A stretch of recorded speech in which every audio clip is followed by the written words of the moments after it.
Balasaheb थोरातांचा photo असलेला banner अज्ञाताने फाडला। संगमनेरच्या Vadgaon पान येथील टोल नाक्याजवळील घटना। काँग्रेस कार्यकर्त्यांकडून संगमनेर ग्रामीण पोलीस स्टेशनमध्ये तक्रार। पुण्यातील खडकवासला धरणातून पाण्याचा विसर्ग वाढला। पाण्याचा प्रवाह वाढल्याने रस्त्यावर पाणी। डेक्कन हद्दीतील रस्ता वाहतुकीसाठी बंद। मुसळधार पावसामुळे कृष्णा नदीच्या पाणी पातळीमध्ये वाढ। मरढे गावाचा पूल पाण्याखाली गेला। पर्यायी मार्गाचा वापर करण्याचे पोलिसांचे आवाहन।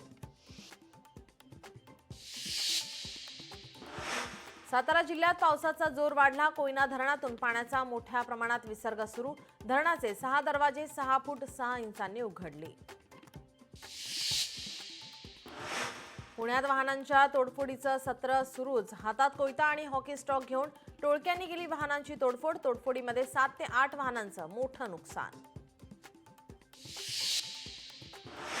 बीडच्या वांगी गावात आरोग्य केंद्राची इमारत धोकादायक। आरोग्य सेविकांचं जीव मुठीत घेऊन काम सुरू। इमारत लवकरात लवकर दुरुस्त करण्याची मागणी।